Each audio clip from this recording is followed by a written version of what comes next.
GLP-1 medications were designed for blood sugar and weight, but researchers are discovering they're doing something unexpected in the gut.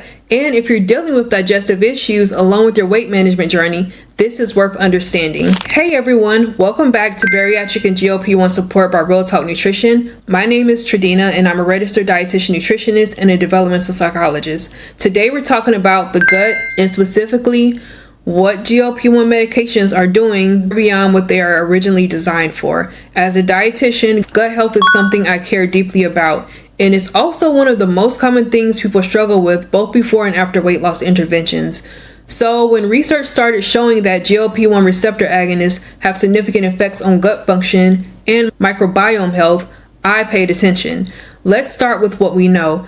GLP-1 is actually produced in your gut, in cells in your small intestines and a colon called L cells. It was always a gut hormone. The medications mimic it. So it makes sense that the gut would be significantly affected when you introduce pharmaceutical levels of GLP-1 activity.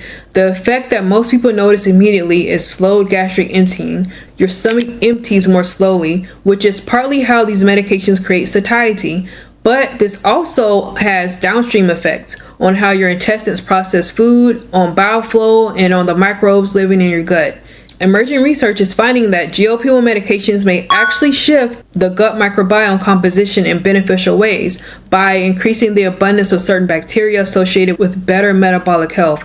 This is very early stage science, but it's one reason researchers believe GLP-1s may help with conditions beyond just obesity and diabetes, including inflammatory bowel conditions and gut motility disorders. Now on the flip side, and I have to be honest about this, is that slowed gastric emptying and gut motility changes are also responsible for most common side effects of GLP-1 medications such as nausea, constipation, vomiting, and acid reflux. These aren't just incidental annoyances, they're a direct result of what the drug is doing in the gut. From a nutrition standpoint, managing these GI side effects is really about working with the slow motility rather than against it.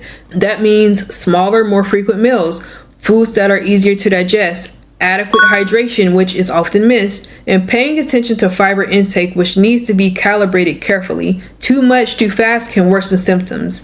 If you're using a GLP-1 medication and you're struggling with GI symptoms, please don't just white knuckle through it. There are real dietary strategies that can help, and it's worth a conversation with both your prescriber and a registered dietitian who understands this space. Before I go, if you want ongoing support from a community that actually gets it, come join me in my free Facebook group, Bariatric and GLP-1 Support by Real Talk Nutrition. The link is in the description. We talk about all of this, the real stuff without judgment. And if you're ready to go deeper, I have a monthly group coaching membership called the Real Talk Continuum. It's where we do the real work together. Nutrition, mindset, the whole shebang. Details are in the description below. If this video was helpful, please subscribe and hit that notification bell so that you never ever miss an episode.